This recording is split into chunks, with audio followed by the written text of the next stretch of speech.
Well, good day, everyone, and welcome to an FS Club seminar on the long crisis scenarios. And I have with me a dear friend of ours in FS Club and Long Finance, David Stephen. And David has written for us over the years, and yet he has been doing some fascinating work that we're going to hear about, which I'm sure, given the current state of COVID-19, all of us are interested in. What does the future hold? How do we shape it, and how do we think about it? For those of you who don't know me, I'm Michael Mainelli, and it is my privilege, and I do mean that seriously, my privilege to be able to introduce these many webinars, not least because our sponsors who are listed here before you are absolutely wonderful in permitting us to range widely and freely across technology, across finance and economics, and across various social purposes. And today's seminar, I think, covers all three of these areas in that we are going to be looking at everything to do with the future. Now, as is typical with these things, we like to get straight into it. There are materials on the website and also links to the various documents that David is going to discuss today. Second thing is, I would really encourage you, if you don't have questions about the future, I worry about you, really encourage you to use the question bar here on the GoToWebinar facility to send questions to me, which I will field to David. There's a lot of opportunity for discussion. David will be talking for about 20 to 25 minutes about the work that he's been doing, the background to it, and then he, in fact, has a poll for you, so please listen up. There is an examination at the end of this about what you think the future holds in terms of scenarios. Well, my job, as ever, is to get out of your way, and if I could, I'd like to ask you, David, to please pick up. Thank you. Thank you so much, Michael. It's great to be invited, a privilege to be invited to address the club. As Michael said, we go way back, and I know that the audiences that the people that Michael interacts with are always some of the best and the brightest. So hopefully you will find these speculations about the future useful for your own thinking. I'm in Italy. I hope I'm coming across loud and clear. You may hear a little bit of background noise. It's just before lunch, and this is the time when my neighbours shout at each other from their balconies. So if you can go on to the next slide, please, Michael. So the long crisis scenarios are rooted in some analysis that we did for Brookings in the wake of the financial crisis, and work that was initially commissioned by the British government, then taken up by a wider group of countries, and then became the Brookings project. And we were looking at four types of risk in the long crisis of globalization. We were looking at the longer term stresses that shape our societies, demographic, technological, geopolitical, environmental change, stresses that build up over time. Immediate shocks that can lead to a sudden release in pressure, and where change tends to happen very, very quickly. And at that time, we were looking both back to the 2008 financial crisis, but also to the impacts that 9/11 had on our foreign policy. Third, a process of deliberate disruption as a series of state and non-state actors become increasingly effective at disrupting global systems. And finally, our own neglect and stupidity, our failure to invest in resilience, our failure to prepare for risks, our failure to manage them effectively. And there was that interesting story at the time that we had the paper went through the editing process very smoothly, apart from this word stupidity. And Brookings refused to allow us to use the word stupid in the paper. This idea that policymakers and policymaking could be stupid was impossible. We had to compromise with the word folly. And I think, roughly 10 years later, I don't think anybody would doubt the potential for stupidity to shape our futures. So, four types of risks, and then a central metaphor of shooting the rapids. So the idea that in the long crisis, you are in a patch of white water and you don't dictate the timing. It's the risks, it's the river that dictates the timing, and the paddler has to react to that. In the rapids too, outcomes are messy. There's no smooth path through the white water. It's not like rowing across a lake. And therefore, the challenge becomes how people with levers, people with paddles, people with the ability to drive the process of change, how they coordinate together in this stressful situation to be effective. So when the pandemic hit, we were asked by the Wellcome Foundation to apply this framework to the emergency, to look at what was happening. And we have a follow-up to the long crisis paper called Shooting the Rapids that you'll find on our long crisis website. And then to build that into a set of scenarios, a more creative way of looking at what was coming at this time of huge uncertainty. Next slide, Michael, and actually probably the next one. The next one's just got my biography on, so you can move on to the presentation itself. That would be great.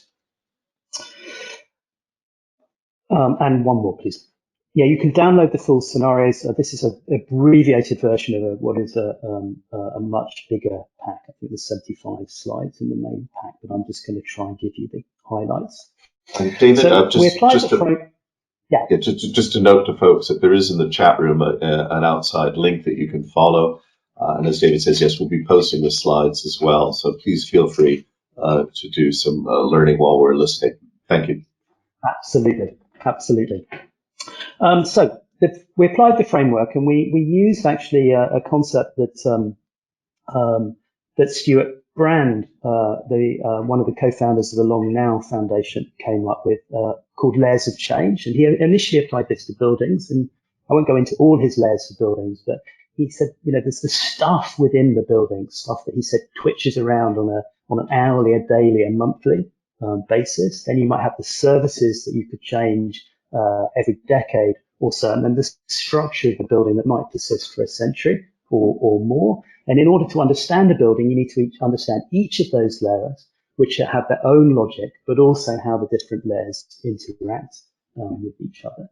And we applied that thinking to the crisis and look at 3 layers of change, each one of which we see deep uncertainty. Now, Michael asked me not to go into too much detail. I think you know what's happening in the crisis, but the public health emergency, going to run for a couple of years, maybe longer. And the big unknowns are whether we acquire immunity, how strong that immunity is, how many people have to have that immunity, and whether and when we can use a vaccine to promote that immunity. That's the out of health crisis. Then we have the economic crisis that COVID has triggered. We expect that to go through a number of phases, like we saw in 2008, where the financial crisis then led to the meltdown in the Eurozone. And here in Tuscany, our economy had only recovered to 2007 levels in the last month of 2019. So you can see how long that financial crisis can take to unfold. So we see that as something that will be an issue for this decade, at least 5 years, but probably for this decade. And then the third layer is the one that people forget about. The layer where we see political, social, cultural changes happening with the potential to lead to polarisation and insecurity in a way that can unfold over a generation or more. And I think we're still living with the consequences of the 2008 financial crisis and what that did to the politics of many countries. So a crisis where we have to understand the public health, the economic and the polarisation and security, see them unfolding with their own logic and at different paces, but also understand how they interact with each other and interact with our capacity to change. That then leads to the drivers that underpin our scenarios. And these scenarios are really not so much about the river, about the economic crisis, about the public health crisis, about the polarisation and security. They're about the boat. They're about our process of responding to the crisis and what is happening within that boat. And we can therefore see how we act. Are we polarised? Are we scared and anxious? Are we blaming each other? Are we discounting the future? Are risks very unevenly distributed in the boat? Or do we have a bias towards collective action, towards a fairer distribution of the risks of the response, and towards sustained and longer term thinking? So polarisation on one hand, collective action on the other hand. And then a second related driver of how we take decisions. So they're highly centralized, where decision making is held by a small elite within government, within business, within other centers of power. Or do we see a more distributed society-wide response to the risks that we face? In other words, do many people in the boat have paddles, or do just a few people have paddles and most people are spectators to what is happening as we go down the river? Next slide. We then put the drivers into a grid, and the scenarios play out across that grid. But as you can see from the size and shape and positioning of the blobs, it's not a simple linear process. We see variations in the level of centralization, in the levels of polarization or collective action across the four scenarios. And what I'm going to do is take you through briefly each of these four scenarios. I'm not going to take you into any of the implications. That's all in the bigger through four scenarios, then explain some of the conclusions that we draw broadly, and finish with 5 tests for what world I think we're going to move in. And then we'll have a poll to get your impression of which scenarios you think are beginning to unfold. Next slide. The first scenario is called the rise of the oligarchs, and it's a centralized but polarized scenario. This is government by the few, for the few. It's inequitable, illiberal, corrupt, opaque, and importantly, ineffective. It doesn't work very well, but through the pain, the powerful are successful, at least the powerful in business, in politics, in the media, are successful at least in protecting their people angry. They're also scared and compliant. We don't see much risk taking. Risk takers are at the bottom of society rather than spread throughout society. Not much space for entrepreneurial thinking. We see a very negative picture for international cooperation with strong geopolitical tensions and closing borders. And racism and xenophobia flourish and are fed. They are seen as sources of distraction. As you see in the slide, the blame game of the many, while the resources are sucked into the black hole of the few. So that's the oligarchs scenario. Next slide, we see the second scenario, which we call Big Mother. Obviously a play on Big Brother, and this is a highly centralized scenario that favors collective action, so favors some process of trying to bring society together to get through the problems, but with government taking a very strong leading role. This is government back saying we're here to help, we're going to really take on all the responsibility for change. Government with a lot of answers, but seldom the most imaginative ones. And that creates a paradox. Government is continually increasing expectations. It's elbowing others aside, and it's very, very vulnerable to failure. If it's perceived to be succeeding, then the scenario is sustainable. If it's seen to fail, then you get very sudden, very dramatic outbreaks of anger, and that can move this scenario into other scenarios. So does the government get more wrong than it gets right, or does it get more right than it gets wrong as it takes on more and more responsibilities? Next slide. The third scenario is called, I think we have some animation there. The third slide is called fragile resilience. And this is a polarized but distributed scenario. This is where we see repeated waves of chaos, whether it's in food systems, in energy systems, in the economic damage, in new peaks of COVID, maybe a completely new set of threats coming along. And the state basically finds itself in the latter stages of a game of Tetris. The blocks are piling down, it's unable to have the bandwidth to cope. What we then get is intensifying levels of drama and chaos, and national politics is basically a competition for a shrinking cake. It's a competition for the spoils while the people watch the drama. But below the surface, at the grassroots, we see innovation and we see resilience. It's like Italian towns in the plague, thrown on their own resources and surprisingly inventive, making the best of the backdrop. We also see this in developing countries. So fragile and resilient on the other. And then we have our final scenario, which we call winning ugly. This is a scenario where collective action predominates and responsibility to act is distributed. It's characterized by a collective willingness to learn and adapt. And it's a scenario where we see institutions rise to the task. And we don't mean, by institutions, we don't just mean organizations, but we mean the organizing principle for society, the ability to act together, the ability to create spaces where smart approaches can be born, can increase, and can proliferate. But the problem with this scenario is it's still messy. There are no magic bullets here. The virus doesn't just disappear in the summer and never come back again. The economic is still in decline and in their hearts. So there's a political instability in this scenario. Can you maintain a kind of collective willingness to stay the course as you win ugly, or do you see this scenario devolve into the other ones? Next slide.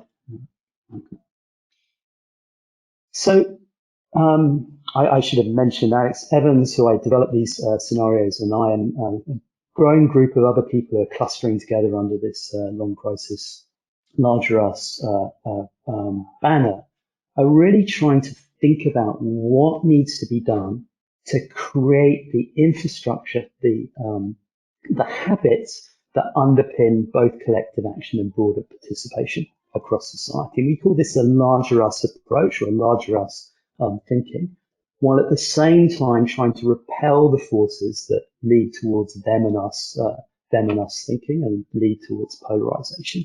So trying to build pathways from oligarchical responses, from what we suspect is an inability of government to sustain the big mother approach, and there are obviously political dangers in that as well, or from fragile, resilient, trying to gather together bright spots of innovation and turn them into something that looks more like winning ugly. So from them and us to larger us, by building shared awareness, by building shared attitudes, and building platforms to act on where we can solve problems.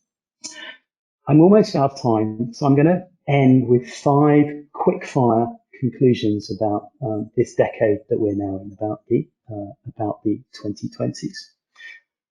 First, we're not yet 200 days into this crisis. I believe that we're not even at the end of the beginning of this particular story. So the first test that we face is whether we can begin to firefight better, and we can do that at all levels, from the local to the global. And I think it's really second, entered this in bad shape. Many global systems were already under a series of different stresses, including political stresses, as a series of governments effectively defect from the infrastructure that sustains us globally. So the second test is whether we can identify and protect the critical systems and infrastructure that we depend on, and keep the flame alive through what could be some very dark times, and through a period where globalization is going to shift and change in its design. So that's the second test. Third, security is going to be a massive issue in the 2020s. Hard security is back in a way that we haven't seen it since the Cold War. Geopolitical stresses are growing, especially between the G2, between China and the US. And we're in a crisis where we look to the 2 biggest countries in the world, and we see them as a source of risk, not as a source of positive leadership. And I don't think that even if Biden wins the election, that we will see a marked reduction in the tensions between China and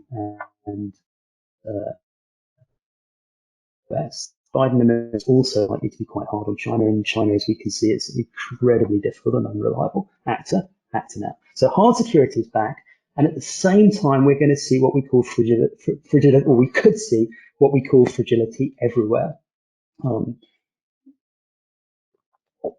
we've long believed that there is a set of fragile states, the Pakistans of this world, but we're seeing those conditions emerging in a growing number of countries. A toxic mix of institutions that are perceived to be failing, elites that are seen to be exploitative, and groups within societies that feel excluded and experiencing rising levels of grievance. And that is the recipe that tends to lead to insecurity, tends to lead to patterns of conflict that are not mediated peacefully within society but become violent, and also can have transnational impacts. It's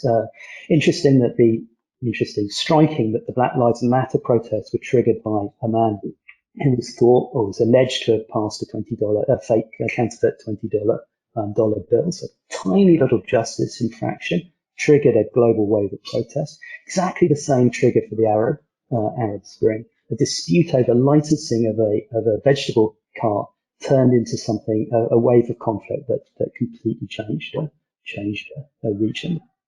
So third test, can we deal with these security pressures? Can we de-escalate? Can we solve conflicts and disputes peacefully? And can we make countries, societies, and people feel sufficiently safe that they're prepared to act together?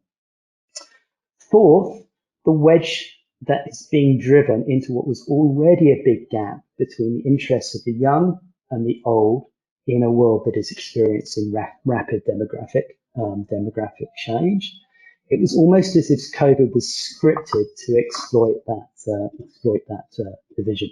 Very different public health impacts, very different economic impacts, very different impacts on how people see their future, what kind of stake they have in the future. So fourth test, at this time of crisis, can we do something positive? Can we satisfy the aspirations of the 50% of the world's population that is under the age of 30? Can we forge some kind of new deal for a new generation? And fifth and finally, can we achieve what we thought we were going to try and achieve in this decade in 2019? So in other words, all of the problems that we had in 2019 have not gone away. They all need to still be addressed. And on climate and other global threats, the next 10 years are, I think it's not an exaggeration to say, the most critical in human history. I think it helps to think of this as whether a planet of moving towards 10 billion people is able to make it through a troubled adolescence into adulthood. So fifth test, in the 2020s, in this decade of action, do we get trapped into that game of Tetris, or are we able to look upward and create sufficient space to tackle other global threats? If we can do that, we can see maybe this path from them and us to larger us thinking, a kind of winning ugly scenario where success builds success, even if it's not pretty. If we don't, I think that this crisis will further strip away our resilience, leave us more vulnerable to future shocks, to future emergencies, and those future shocks certainly be coming. So I know I've thrown a lot at you in a very short space of time. Michael urged me to cram in as much material as possible. But now I think we're going to ask you to scenarios you see are likely to really you think happening in our societies at the moment. Are we seeing polarisation, or are we seeing collective action? Are we seeing decision making distributed through societies, or a process of centralisation? And I look forward to the discussion and to answering any questions that you have. Thank you. David, thank you. That is super. We're going to launch a little poll now, folks. While I launch this poll, David, do you mind just, we're going to give you about 30 seconds to have a quick guess as to which scenario you believe will most likely play out. And David, do you mind just talking over, just quickly describing the four in other terms? The Big Mother is... So Big Mother is where government tries to do it all. It's highly centralized, but there is a commitment to collective action. Winning ugly is where we have that commitment to collective action, but it's much more of a society-wide approach, and government is more of a platform for action. Rise of the Oligarchs is a distributed um, uh, scenario. Sorry, it's a centralized scenario, but highly polarized, where power is held by the few. It's a failing scenario, but the powerful in media and business and politics, etc., protect their own, and the people are left out, scared, but also passive. And fragile resilient is where we get failure at the top. The Tetris game really kicks in with waves of crisis, and we get a certain amount of theatre and drama there, and a competition for shrinking cake. But we get innovation at the grass roots. Great. Well, thank you for that. And folks, as you can see, David, interesting. I wasn't expecting this. It's a fairly well split, in fact, almost perfectly. 17-17 for Big Mother and Fragile Resilient, and 33-33 for Winning Ugly and Rise of the Oligarchs. So it'd be interesting to discuss this. We've got quite a few questions. I just wanted to pick up on two things before we get into some of the audience. One, or a comment, David, I'd be curious what you think, but when this started, I thought this was all somewhat premature. Here you are talking about scenarios, and as you point out, we're not even 200 days into this crisis, and yet you made a point that really resonated with me, that we're still living with the 2008-9 financial crises of various forms. 11 years on for sure, maybe 12. And yet we've already got numbers that indicate this is grotesquely worse than that. So I suddenly was jolted and said, yeah, this is really the time to start thinking. Yeah, I mean, I think it's a terrifying situation that we are in, and I think, I don't want to sound too evangelical about this, but I think we have a duty to reach out to each other across organizational boundaries and across national boundaries, and to build a group of people who are prepared to paddle this boat. I mean, maybe things are going to look better in 12 months, but it could get a lot worse. And as I say, at every level, from US-China conflict, and I don't mean war, but so getting into some of this in the time available, so we'll have to be snappy. I think I'll start, if I might, with a methodological question from Ben Koppelman, because I think it just helped things. He says, first, the scenarios are framed by two drivers of change. Why were these two chosen rather than other possible ones?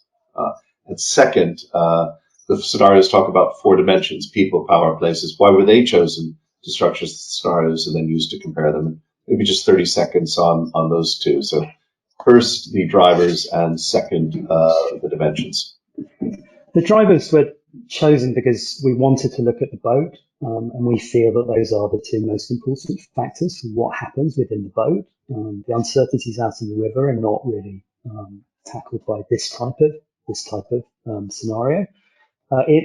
Thank you for looking at the longer pack, but in the longer pack we do look at what implications this has for distributions of power, for prosperity, for people and places. And that was an attempt to try and look at the scenarios through the implications at different levels of society and different thematic ways. And then we also look at what it's likely to do to the international system, what it's likely to do to national governments, and whether it's going to create space for communities to be active participants as well.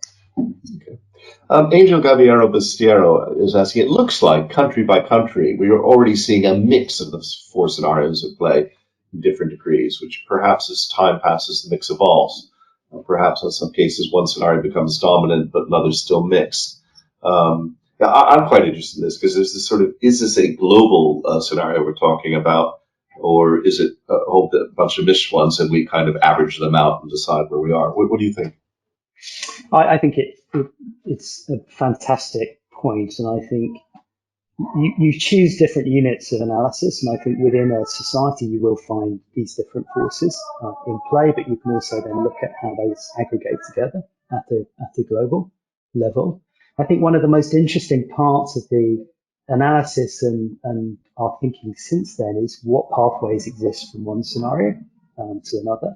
So if you're in a Big Mother scenario, if government is creating expectations and not meeting them, how do you move towards a more distributed response? If you've got patches of innovation, the little fires in fragile resilience? How do you begin to bring them together into something that looks more effective? Yeah, we can hear the background of the Italian call to lunch. I should have timed this a bit better. um, Very good. Just following that line through, then Hugh Purser points out, well, many of the definitions of the oligarchy scenario in his mind seem to define the U.S. today. Would you agree with that? Yeah. I think. I'm sorry. Let me just shut the door. I think in the even in the time since we first prepared this scenario, we've been astonished to see how oligarchical the response has been in the US. And I think that's very different from what we've seen in European countries. I mean, certainly here in Italy, it's a far from perfect situation, but we've seen a much more distributed response, much more solidarity. But yeah, very, very worrying trends in the US. And when you see their numbers shooting up again, moving towards an election, I think that's a really risky situation that they're in.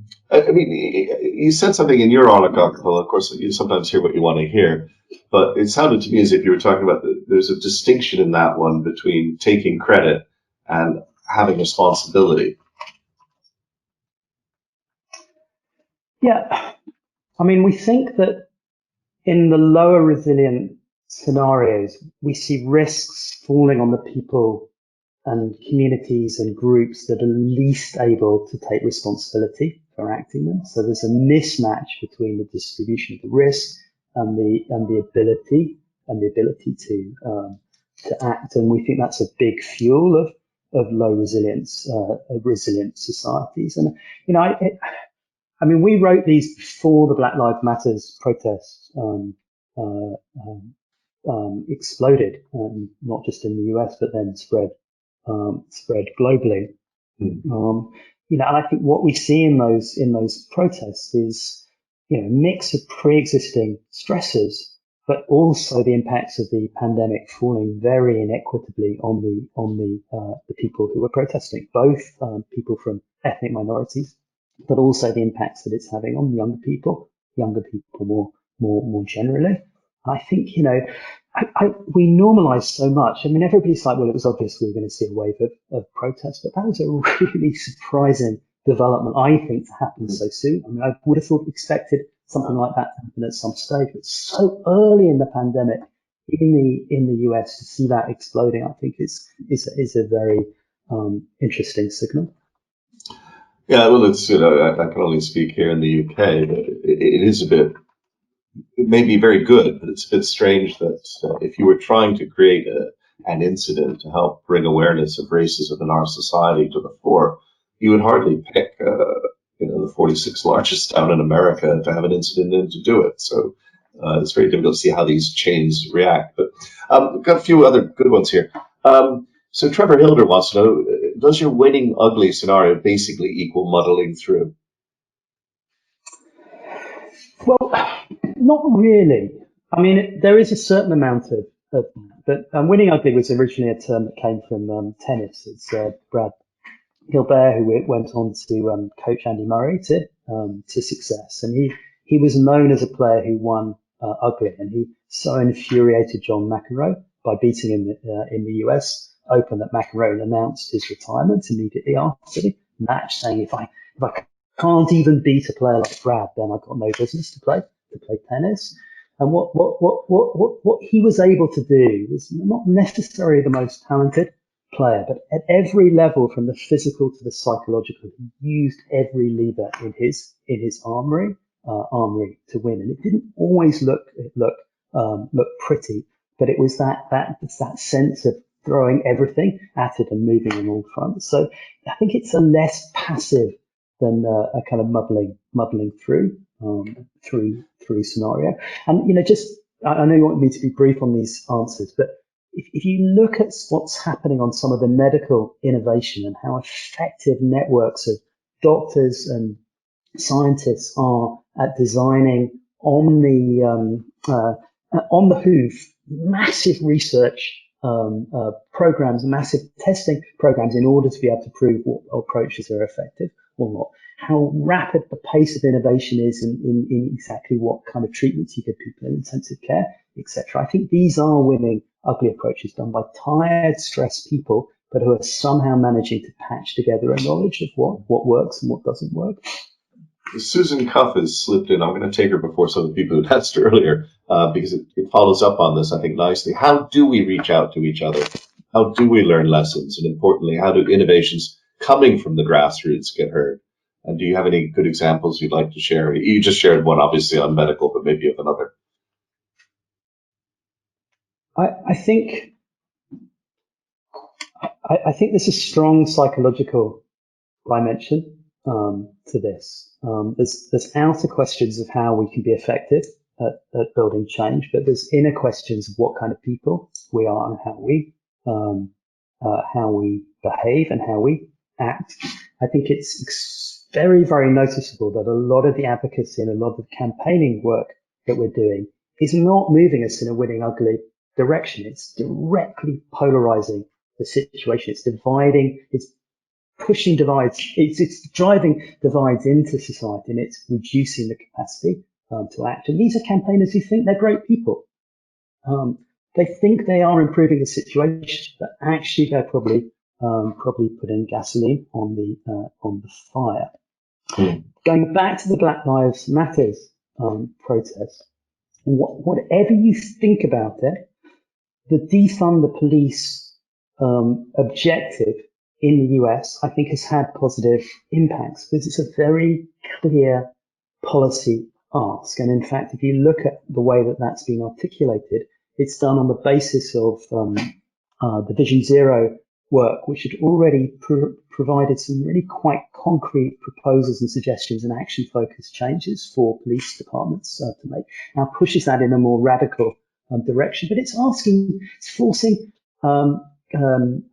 forcing governments, local governments mostly, to ask hard questions about why they are spending lots of money on basically tanks for police who go into schools when they could be spending that money on evidence-based approaches that we know prevent violence, and I won't go into the evidence of that.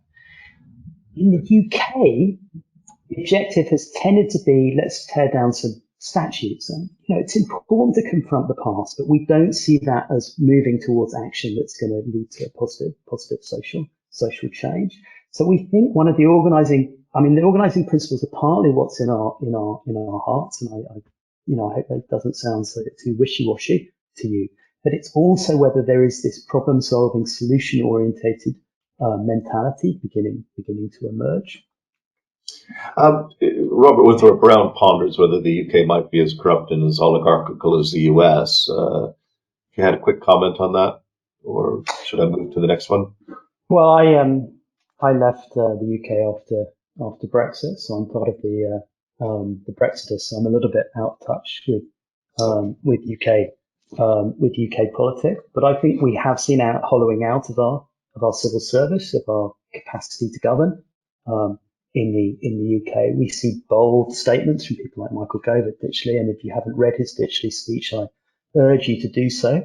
That he's going to be that the government is going to drive a transformation in public service, but there's not yet much evidence of that happening. And I don't want to say the obvious, but the Dominic Cummings incident, where the person who's supposed to be the brain of this government was involved in massively undermining the collective will to tackle COVID, is, I think, a kind of a symbolic bad sign for what's happening. Definitely troubling.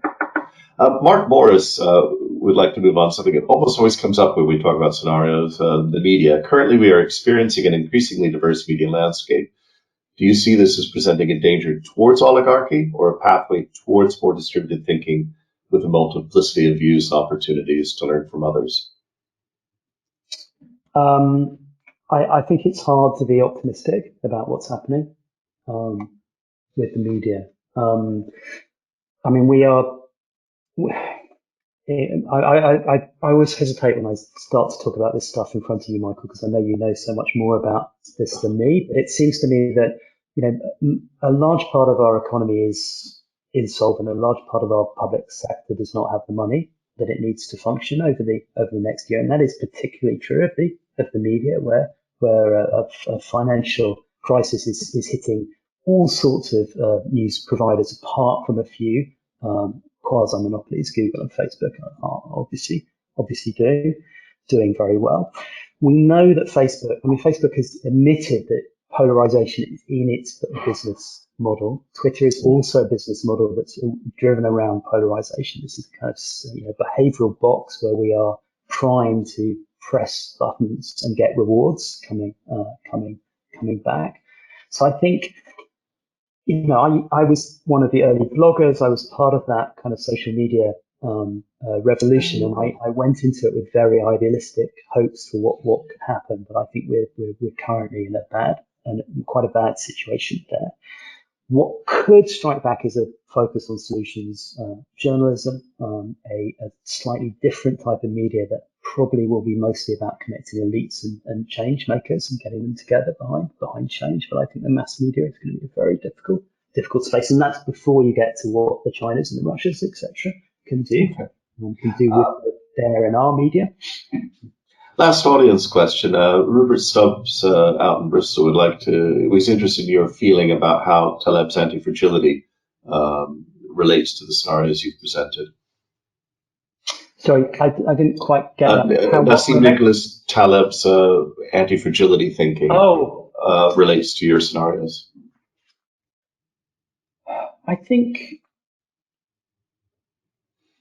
well, first of all, I should say that we use fragility in a different sense from him, because a lot of my work has been around fragility within societies and fragility within states and how states fail. So we tend to use fragility in that sense, and that's, for me, is what I saw in Pakistan, for instance, where you have a resilient fragility. You have a society, and the media is a big player in this. You have a society that's based around drama and crisis. Every time I went to the country, I thought we were in the crisis that was going to make the blocks fall down, and then I just discovered that there was a new crisis a month later, and it's part of the drama of the country. I think, as I understand the anti-fragility frame, it's about how we build a more adaptive strategic thinking, so that we can cope with the massive levels of uncertainty we have, and people don't cope with them, as far as I can tell. I mean, I've been working with a lot of organizations recently, and people, strategically, they're still in the place of expecting whatever has happened today to basically be what it's going to look like in a month's time. And when you say to them, what did it look a month ago? They don't. Organizations are struggling to even notice the change that is happening. So I think it's that focus on adaptive strategies that brings it together. Well, a few quick questions to kind of wrap up, if I might. One of them is, you asked us to vote on the scenarios, and I hasten to add to the audience, we can't cook this. We're not allowed to vote. But had I voted, I would have probably gone for winning ugly. But I would have thought we might pass through Big Mother to get there. And what are your thoughts about it? Do you see these scenarios as potentially staged? I think there's certainly paths from one scenario to another. And I think there's also the potential for models to emerge in one place and to be, or either one place or one sector, and then to sort of infect the broader ecosystem. So before we started, Michael, you and I, you were telling me about this work around small countries and what advantage small countries have, and I think we're seeing countries like New Zealand, and I really hate it when people we should just do what New Zealand has done, because it's a country a million miles from here, from anywhere. It's got about 5 people. It's really facing a much simpler set of problems, but it has innovated. It has begun to develop an elimination model and prove that can happen within a democracy, not just within an authoritarian society. So I think there's real potential to start mapping these paths, to start learning what models are working. This is working in the health sector. How could that happen in education? Where really almost zero innovation seems to be underway. What do we learn from the model in New Zealand, and how do we not use it to reproach ourselves? I mean, the British people in particular just seem to have this desperation to be in the society that's handling the epidemic the worst of any society in the world. So New Zealand is just a way to kind of to flagellate ourselves. But what can we actually learn from that model? And then how can we start to build deliberative spaces that plan and develop solutions for the future? And that's where the Big Mother scenario is very worrying. I don't see the British government or the Italian government, certainly not the US government, creating spaces where there is a broad participation of people with paddles, with levers of change in society to come together and begin to develop winning ugly approaches. It's very much about locating the decision making where it is close to the risk-reward balance of what's needed and not pulling it away. And I think that's the defining thing where we've seen in some countries where a successful centralized approach has been needed and it's a successful centralized government. That's great. We've seen it when a local approach is needed and it's a successful local government or federal system, it works. But it's when these things get into mismatch about where's the decision making located against the participants, stakeholders, and the risk reward balance. It's crazy. Two final questions, if I might. Very short one. We're all dying to know, which one do you see as the most likely?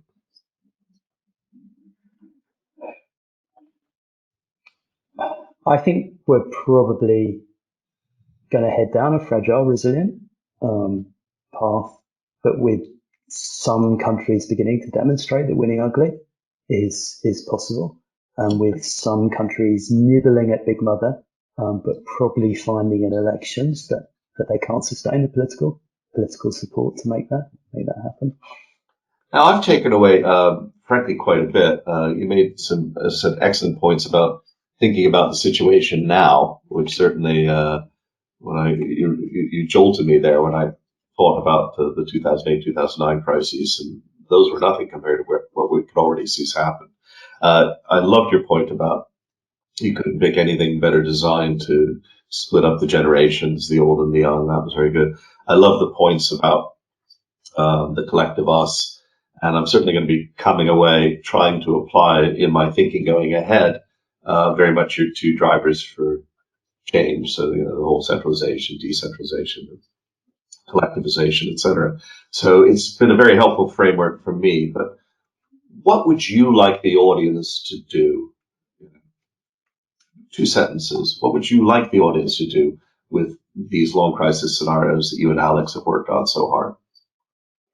I'd like people with levers of change to look at what those levers are, to look at what partnerships they can build in order to distribute responsibility, and to begin to make plans to take responsibility. I mean, I really worry I sound quite wishy-washy sometimes, but I think we are in this boat going down the rapids, and we just have to take responsibility for paddling.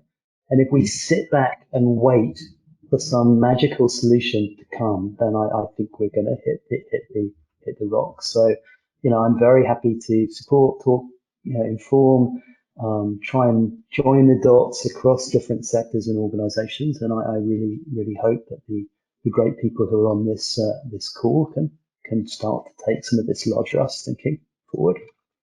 Well, there you are, FS Club. The gauntlet has been laid down. It's been very kind of you, David. We've run over only because the topic is so interesting. If I might, I'd just like to give 3 quick rounds of thanks before we close. The obligatory, but nevertheless much appreciated thanks towards all of the sponsors who, as I say, really do let us pull this program together and talk widely and freely. It's been great, and I've noticed, in fact, virtually nobody left this call, even though I did permit it to run over. And therefore, a thank you to you, the audience. Thanks for some great questions and comments. I will be passing certainly the questions on to David if he wants to contact you about something. A reminder that we have some forthcoming webinars, not least tomorrow. Ben Caldecott, the great Dr. Caldecott out at Oxford, is going to be talking very much about COP26. Some very exciting things there. Well worth attending that one. I would suspect for any of you interested in green environmental issues, green finance. We're going to have a really fun session on Friday with the larger-than-life Lawson Muncaster, who owns City AM, and my dear friend, my brother, Sheriff Chris Hayward, talking about news in a time of COVID-19. And then next week, we move into Hardcore FS Club, where we're going to be looking at central counterparties and some of the risks and some of the things that they're getting up to at the moment while COVID is on. Really worth digging behind some of that. That'll be with Kathleen Tyson and also our old friend Martin Watkins. Very finally, also next week, corporate governance. But an interesting one on why people are your board's biggest problem. And I think we could all resonate with that. So thanks to all of you, but please, as ever, check out the website.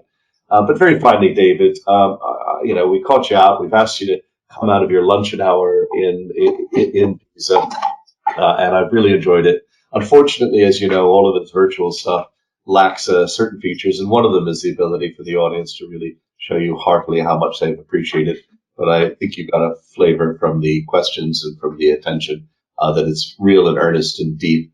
And we will be taking away your scenarios and hopefully nudging things towards that collective us and appropriate decision making. So I hope we all pick up the challenge. So thank you, if I may, in a virtual way. With my little voodoo soccer. But thank you so much. And we look forward to seeing you perhaps in the future as we see how these scenarios play out and the audience as well. Thank you very much, everyone. Thank you, Michael. Ciao.